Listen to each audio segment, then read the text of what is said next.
Amahoro y'Imana nshuti z'Imana n'ubuzima ndabashuhuje kandi mbifuriza ibyiza n'amahoro umuremyi atanga abibahereze kandi abibahereze uko abihereza abandi ntabibagirwe.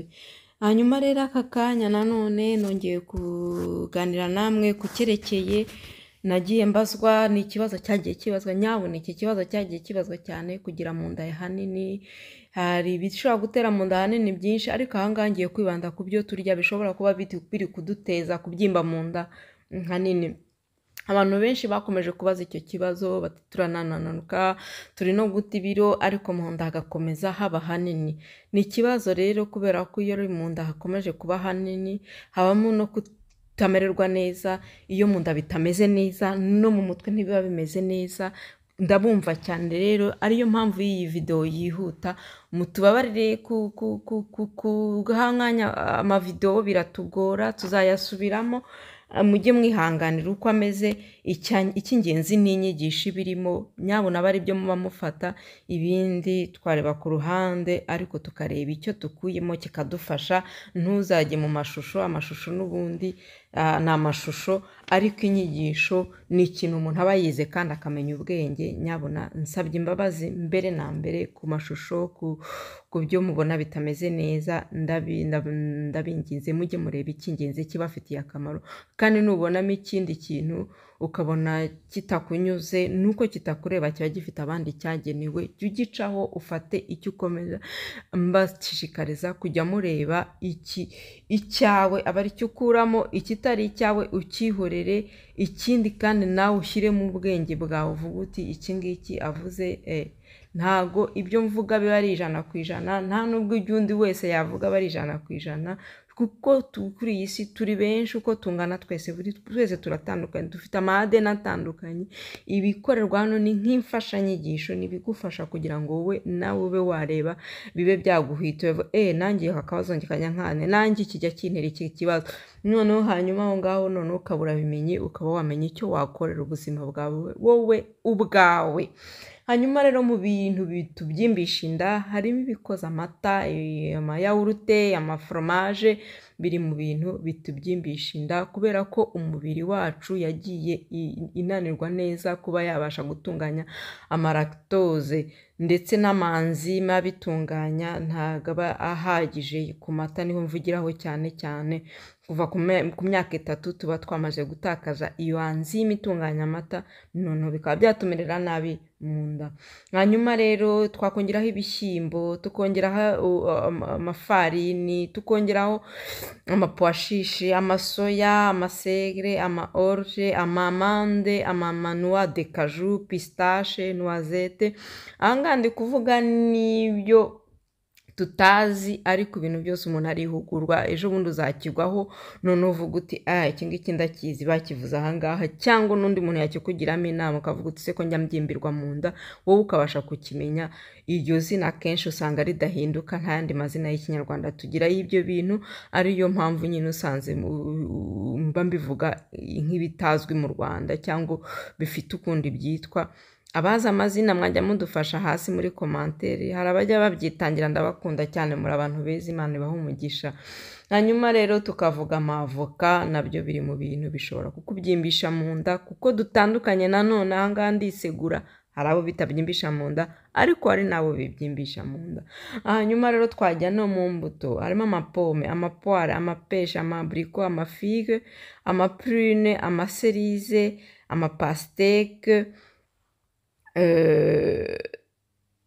Donc twavuga n'imyembe, twavuga nka kaki, tukavuga amasiro n'imboga zumishijwe, nabyo biri mu bintu bitera kuba wagira kumererwa nabi mu nda, kuko isukari aba ari nyinshi, aba harimo isukari nyinshi, ikagenda bigakora icyo bita nka fermentation mu nda, noneho bikakubyimbana, inda ikakubyimbana. Kuba rero nyine ayo mata ashobora kuduteza ibibazo, ni ukubera za lactose, ayo mayawurute, amaforomaje.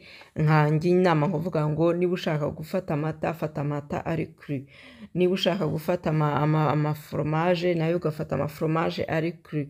Niba ushaka gufata amayawurute, nayo ukaba wafata nyine ayanditseho karikiri, ni ukuvuga ibyo atakoreweho byinshi bishobora kuba byatumye ashobora kugira byagabanya ibyo bibazo nibura.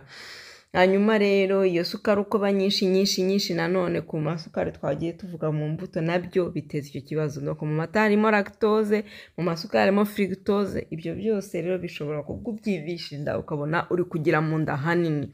Hari ibindi bintu nabyo bikorerwa mu nganda nk'amasukari y'abantu batemera amasukari cyangwa abantu birinda amasukari,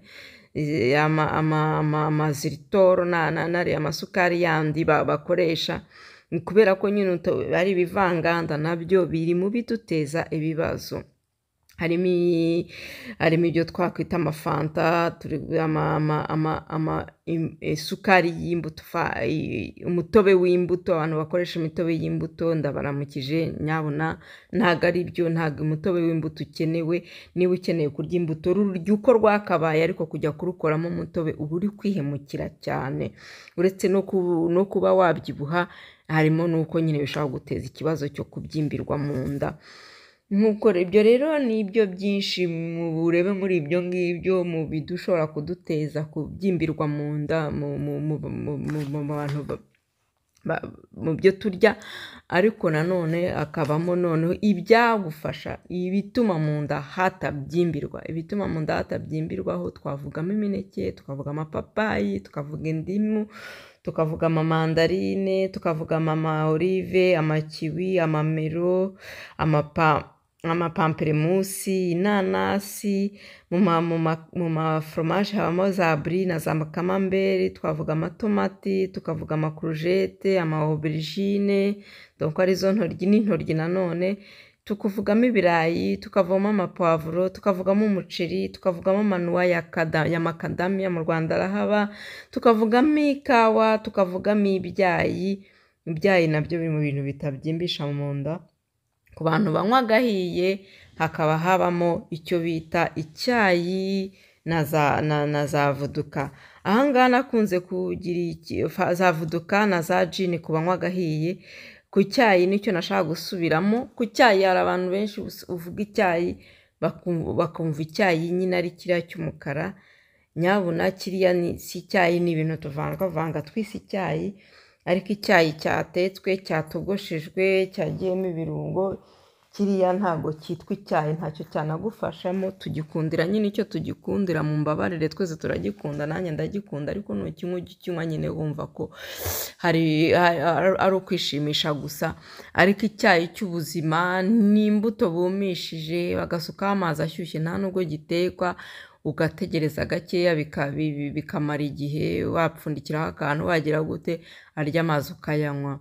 Mu mbuto no mu mafuro yose turya ushobora kuyakoramo icyayi, upfa kubyumisha nk'uko bajyaga bumisha kera ku rutara, cyangwa nyine ukanabigura, hari ababicuruza. Ariko ibyiza ibyo wikoreye nanone, kugira ngo umenye aho byavuye, kugira ngo twirinde amapesticide n'ibindi byose, byaba byiza kuruta waba uvuze aho byavuye. Rero byaba byiza yewe ibyayi n'icyo gishishwa cy'umuneke ugifashe ga ukagisukaho amazi ukayanywa, usinzira neza. Ndetse niba ufashe n'igishishwa cya pome, ari pome nziza itatewe imiti, nabyo byaba byiza, biri mu bintu bigufasha gusinzira neza. Ni ukuvuga ngo ibyayi bigenda bifite uko birutanwa, hari ibifasha gusinzira, hari ibigufasha mu nda kugira ngo hamererwe neza. Urumva rero nko mu gihe wafashe biriya biryo bibyimbisha mu nda, ntagushishikaje gufata ibyayi. Ibyayi nk'ibirimo za mante poivre, ibirimo move, ibirimo amafenuye, mba mvuga n'ibintu bitaba mu Rwanda, kubera ko ntabwo dukurikirwa n'aba mu Rwanda gusa, nta nubwo bizaza cyangwa biba binahari tutabizi. Mu by'ukuri nibaza ko akenshi nagiye njya mu masoko y'u Rwanda nkabona ibintu, aho ukabona abantu ntibabizi. Nicyo kintu dutandukaniyeho n'abandi banyamahanga, abandi banyafurika, ni uko twebwe ibintu byinshi abanyarwanda ikintu tutazi ntabwo kidushishikaza, hari undi ukidushishikarije cyane, twamara kukimenya tukagifatira icyarimwe. Nanone ibyo byose ni ibibazo byo kutamenya ikintu uko gifashwe n'uko nuko kigize, ariko ubundi mu by'ukuri biba bihari akenshi, hakaza kugorana ku mazina. Abayazi rero mujye mudufasha muri komanteri, nyabuna dufatanye twubake ubuzima ntago bakina. Ngaho rero amahoro y'Imana, ndabashuhuje kandi mbashimira urukundo mutwereka igihe cyose. Amahoro.